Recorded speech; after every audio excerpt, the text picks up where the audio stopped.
Hey, ACC football fans, it's former Virginia Tech defensive lineman Luther Matty, 2013 All-ACC selection. You're listening to Basketball Conference, the ACC football podcast. Go ACC and go Hokies.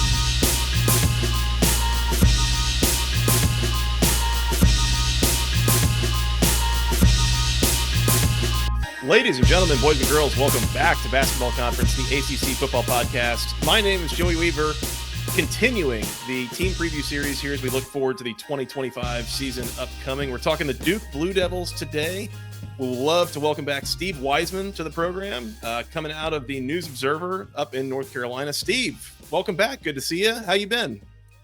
I've been great, Joey. It's good to be back with you guys again. It's good to be getting ready for games here in just a few weeks. So it's been long summer, a lot of changes in college athletics, and time to get back to the field again.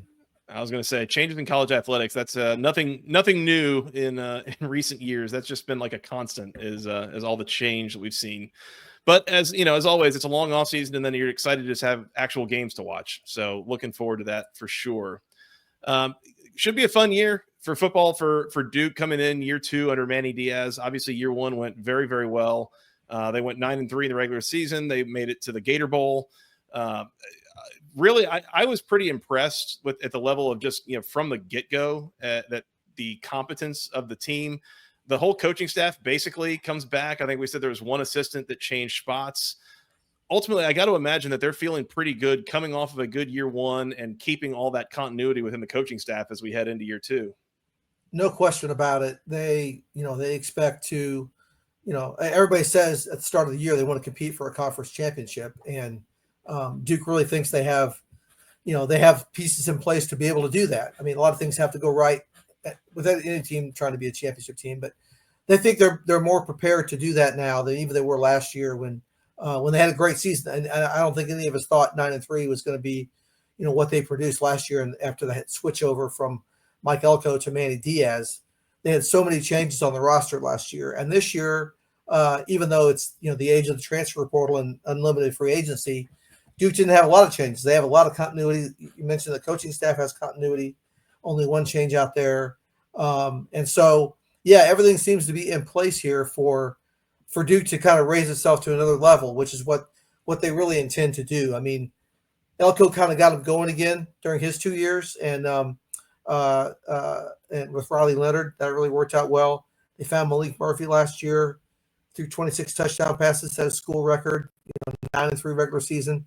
When he left in the offseason, obviously the bowl game didn't go well because of that.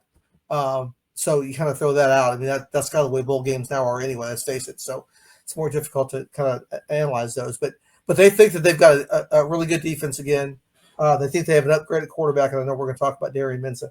And they've replaced some people at wide receiver with a couple of transfer portal additions. So, they think they're ready to really, they're picked sixth in the ACC preseason, and I think they think that's a good spot. And maybe they can move up a little bit from there. It's funny you mentioned them being sixth in the ACC preseason. I found myself thinking about a handful of times over the offseason that it really doesn't feel like it was that long ago that just annually Duke football was like an absolute doormat. I mean, you look at basically like when David Cutcliffe took over this program, and I mean, I can remember it was blowout after blowout, it felt like, and you're looking at 2-10 seasons left and right. But Cutcliffe and then into the Elko era and now with Manny Diaz, I mean, there has really been a level of consistency that has been established. And picking Duke to finish sixth in the conference, I mean, how long ago was it, that would have been just like absolutely unthinkable? Is this something that like there's been a conscious effort from the athletic department and from the boosters to try to really support this program more than before? Or is there something else that you would credit this build of consistency to? It is starting with the athletic department committing funds and committing resources to the football program, and the boosters following suit that way. And it did start with Cutcliffe. Gosh, he came 17 years ago now. It was 2008. And when he arrived, he likes to tell the story, and I'll repeat it, that they didn't have a full-length practice field. Their practice field was only 75 yards long. And so he said, no wonder we weren't any good in the red zone. Like we never got to practice it. Because, they didn't have an indoor facility. They got that built in 2011. So as all these changes were happening in college athletics with the emphasis on football, you have to be, to be at the table, you have to be competent in football. And Duke was not competent for the longest time because the university frankly didn't care about it. But over the last 10, 15 years, they've gotten really serious about it. And it's why, Cutcliffe did a great job turning this thing around and getting into an ACC championship game in 2013, only 5 years into the job. That was remarkable. And I was here for that early on. And then, he got going. Daniel Jones had a great run at quarterback, and things went a little sideways there at the end after the pandemic. Duke got back down to where they were a league doormat again, winless in the conference in 2021. And whereas in the past, Duke may have been, let's write it out. Let's give Cutcliffe some more time. He's done a great job here, and nobody denies that. He's a great coach. But instead, they were like, nope, we have to make a change. We have to go out and get a younger coach. We have to get, that again tells you how serious they were about the sport, that they made that move. And so Elko comes in, does a great job for 2 years. A&M hires him away. That's going to happen. You're going to get outbid by a program like that. But they continue to invest. They went and got another top coordinator, Manny Diaz, who had been a head coach before. It was very rare that Duke would be able to hire somebody, and I know they did it with Cutcliffe, but a guy that had head coaching experience. Normally, this is a job that somebody came that was a career assistant or whatever, but they got somebody who was kind of sought after. Other schools wanted Manny Diaz to come back too, and he did an okay job at Miami as well. So it just again shows the resources that they've thrown into this program, and that it's important to the athletic department. That it's not just it is a great basketball school, no doubt about that, but that they have to be good at football. They have to be competent to keep Duke at the table when it comes to all that's coming in college athletics. Well, you want to talk about making an investment in the program. I think there's no clearer investment than the one they made in Darien Mensah to get him out of the transfer portal. Malik Murphy had transferred in last year out of Texas, spent the year as the starting quarterback. It was, there were good moments, but it felt like it was kind of fits and starts for the offense, especially with him and some inconsistencies throughout games at times. He ends up leaving. He's gone to Oregon State. They bring in Darien Mensah out of Tulane and for a pretty penny, from my understanding.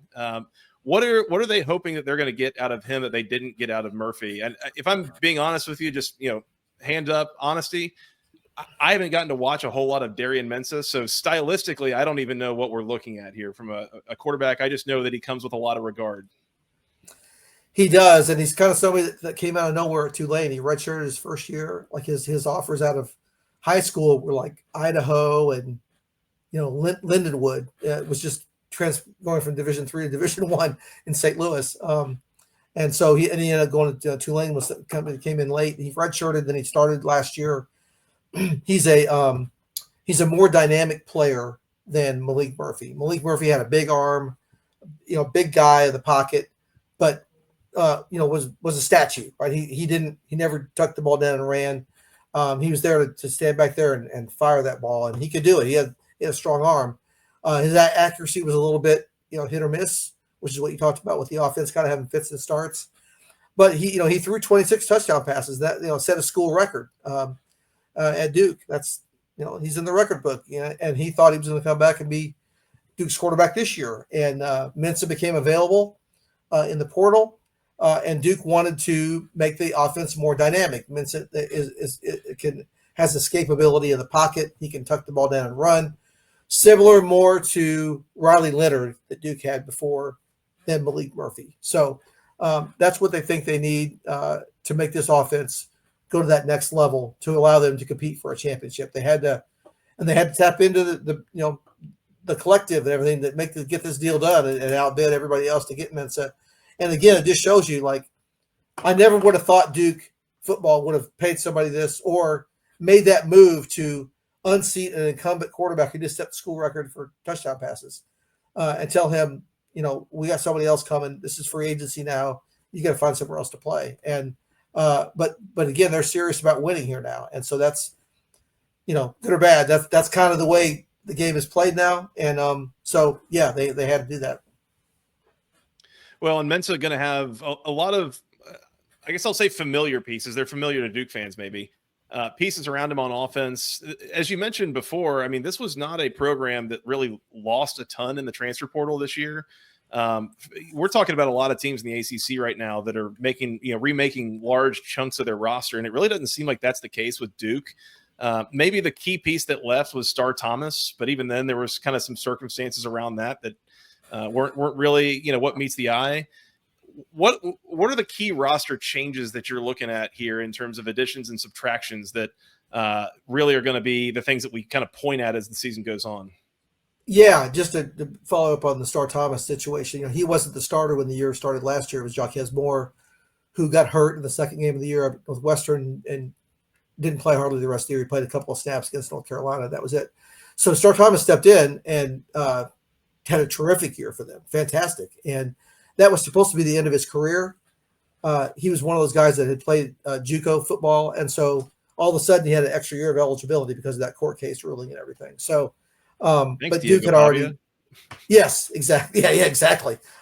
So he ended up found a spot at Tennessee because Duke had Jaquez Moore coming back from injury, who they thought a lot of. And Peyton Jones is another explosive running back who's going to get a lot of carries this year. So that's kind of how that came to be.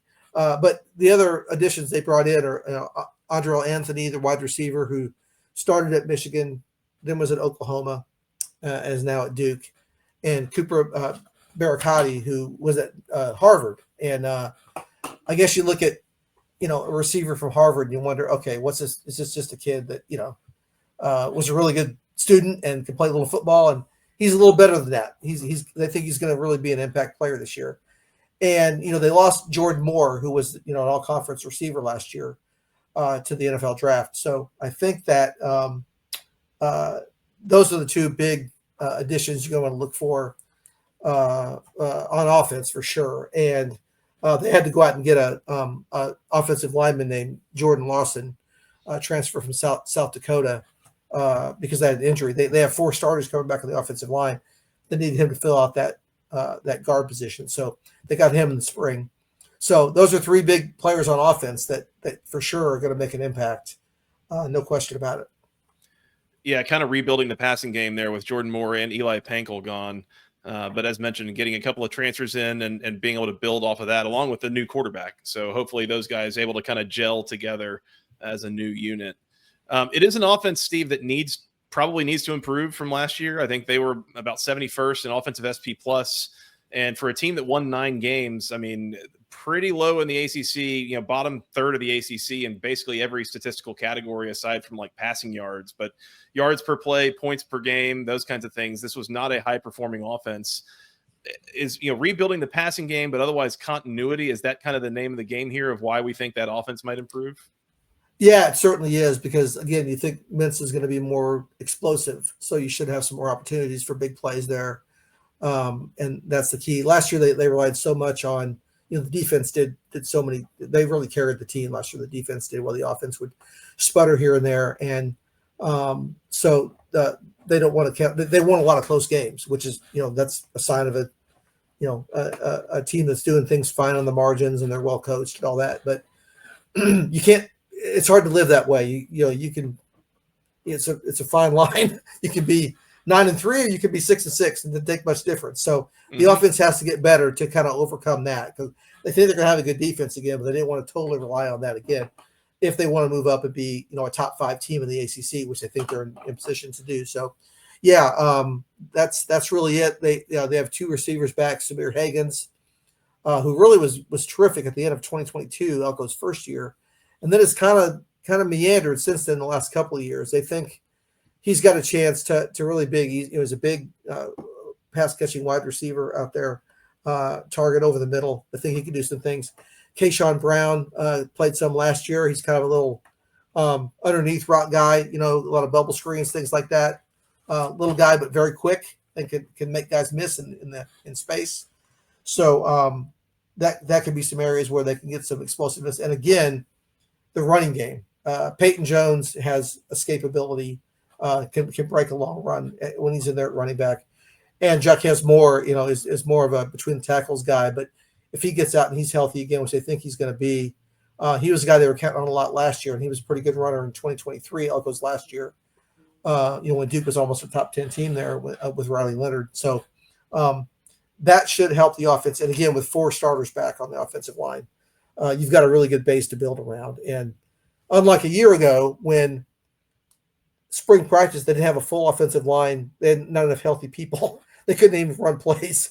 This year in spring ball, they had a full offensive line, and they could actually do things with it. So I would think the line would be even better this year because they've had that continuity, that opportunity to gel. Well, and something that you mentioned with Malik Murphy being kind of that statue-esque quarterback, the guy that's kind of limited mobility. I mean, that really does make such a difference getting a guy in like Mensah who is going to have some escapability and be able to extend plays, be able to be a part of the run game. Like that really changes the whole dynamic. And especially, playing in a system under Jonathan Brewer, he's kind of that Rhett Lashley school that they want to be able to use the run game to create explosive plays down the field. It seems like this might just be a little bit better of a fit with all the pieces, all things considered. He should be. He's closer to Jennings, the quarterback at SMU, which is where Brewer came from. And yes, that makes it fit a lot better. That ability to tuck the ball down and run. If the pass rush gets in there, or just call your own number, kind of like Leonard used to for Duke.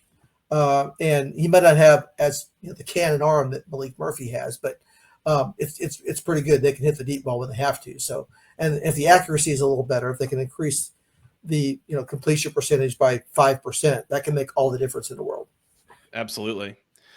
Defensively, as you mentioned, Steve, I mean, this unit carried the team through a lot of games last year. They were really good. It was what I would call basically a classic Manny Diaz defense. It really had a lot of havoc plays involved, tackles for loss, sacks, a lot of pressure, and they performed really well. They were one of the best defenses in the conference, one of the best in the country, honestly, a very good defense.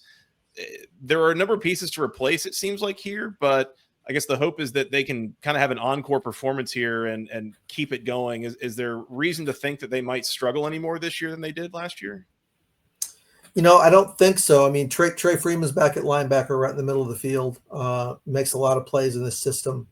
They got, 3 starting defensive linemen back in VJ Anthony and Wesley Williams and Aaron Hall, a defensive tackle in the middle.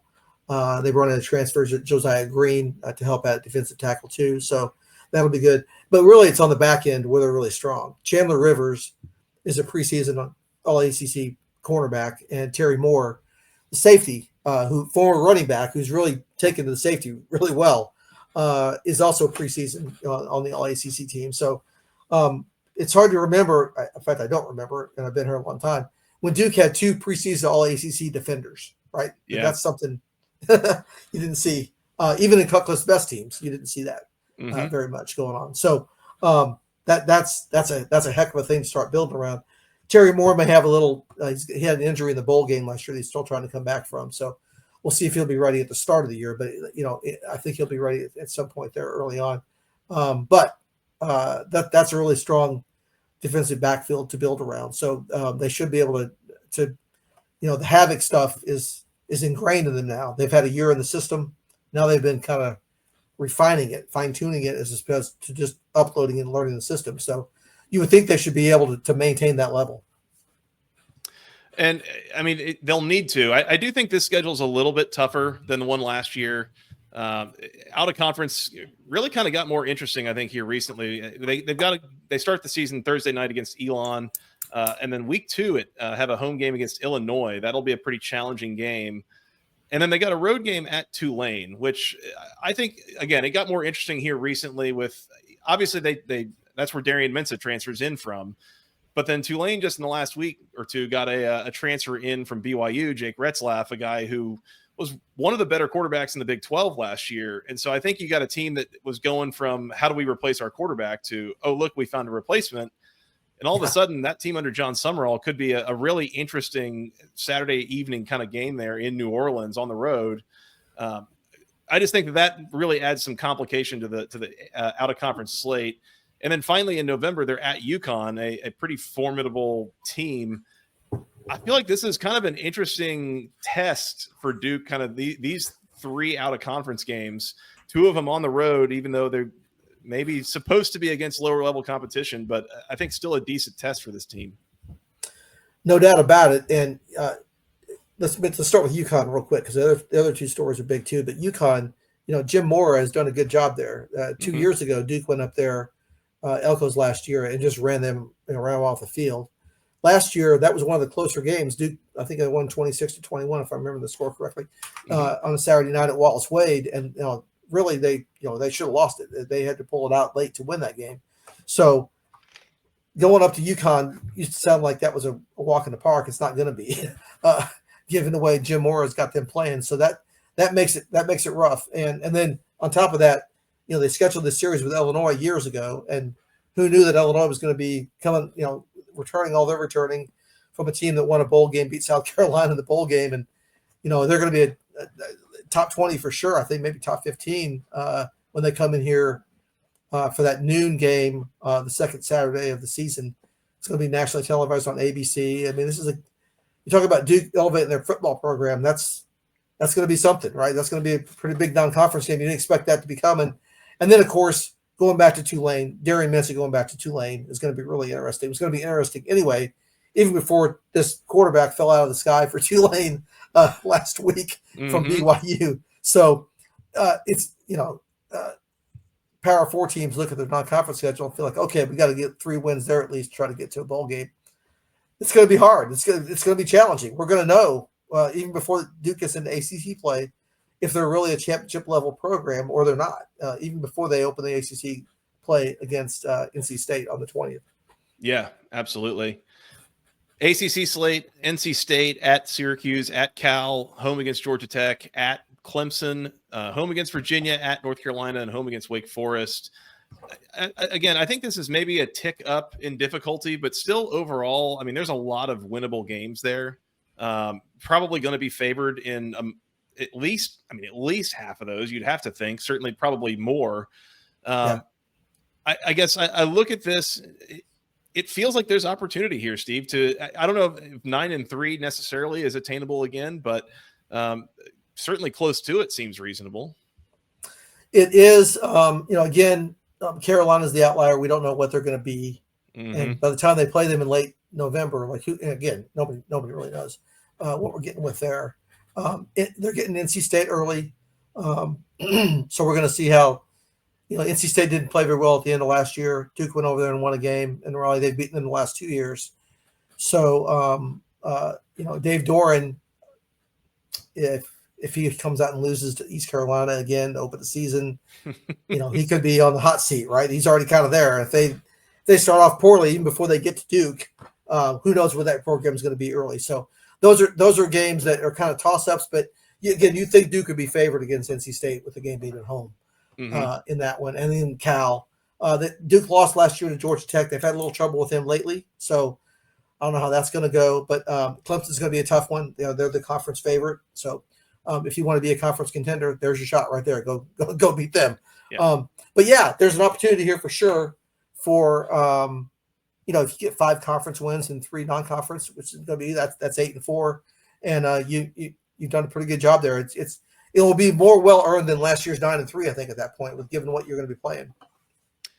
Well, and that was the last thing I wanted to ask about was, again, looking back at last year's 9-3, and I can't help but notice looking back on that. I think if by my count, Duke played in 7 one-score games, and I think went 6-1 in those.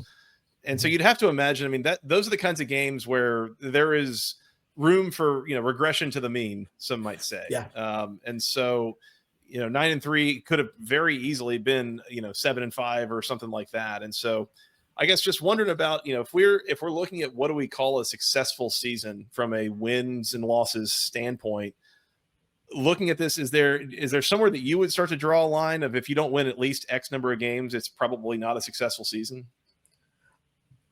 I think you got to win 7. Okay. And I know that they're shooting higher than that, no doubt about it. But again, the schedule's tougher. The non-conference part of it for sure. You're right; those are the UConn and Tulane are tricky non-conference games. So, and they're both on the road. Then you have Illinois is coming in here, a top 15 team coming in here. So, yes. So I think, but again, I think 7. If you're really serious about it and you think you've got the talent, you do, and you've upgraded the quarterback, and you have a good defense coming back, you better win at least 7. You can't be going to 6-6 and trying to eke into a bowl game like that. That would be a disappointment, I think. So yeah, 7 is probably it. I think 7 to 9 is probably the range that that if things go really well, they'll go 9-3 again, and they'll be they should be a ranked team by doing that, because they weren't ranked last year at 9-3, but they will have earned it this year if they get 9-3. They should be a ranked team. Yep. One last thing I'll throw in here that was a scheduled omission that I forgot to mention is Duke is one of the 3 ACC teams that has a bye sequence in their schedule. They'll play Cal on October 4th. They got a bye week. Then they play Georgia Tech. Then they got another bye week before they play Clemson. So I'm sure there's a number of these teams that are dealing with this, that it's like, it'd be nice if we could space them out a little bit more, but you get what you get from the ACC sometimes, I guess. Yes. And I think they'll probably be okay with it, because it's, again, 2 tough. Georgia Tech and Clemson are going to be tough games for them, given they lost to Georgia Tech last year, and Clemson's the conference favorite. So I think Manny's okay with that. You're right, though. I'm sure he'd rather spread them out and have one, maybe later, maybe one early November instead of 2 in October like that. But to get ready for those games, for sure, that'll work out well for Duke. Yep, absolutely. Steve, this has been a lot of fun. I appreciate your time here. This has been very insightful too. So thank you for joining us. Do you want to tell the people real quick where they can go find your stuff? Yeah, absolutely. News-Observer.com is the News and Observer website. I'm now the sports editor at the News and Observer, so it won't always be my coverage anymore. Chip Alexander will be covering Duke for us, so he's a longtime stalwart in the Triangle. He's covered everything here for over the decades. So he's back doing Duke again, and I'll be out there sometimes. I'm not disappearing totally. I'm in the market, and I'll be out. I'll make an appearance at some games too. I'll get back on campus. Don't worry about that. But yeah, that's newsobserver.com is where you'll find our work, and I write a weekly newsletter touting our coverage. So if you want to sign up for that on our website, you can find that. You'll still find my words written there if you want to, if you're hankering for them. There you go. Well, congratulations on the new gig, and thanks so much for your time here as always. We really appreciate it. We'd love to have you back on sometime soon. I'd love to do it, Joey. Always good to be with you. Good having you, Steve. Appreciate it. We are going to get out of here. We're going to come back and preview some more teams in the ACC. So keep it tuned here, youtube.com/@the-ACC football podcast. Go find us on Apple Podcasts or Spotify or wherever you go get your podcast content. We are out there. Hit that subscribe button. We would really, really appreciate it. But we're going to get out of here. We'll be back here very shortly. So once again, keep it tuned here. For that guy, Mr. Steve Wiseman, I am Joey Weaver. Thank you guys so much for listening. We'll talk to you again very, very soon. Until then, go Duke and go ACC.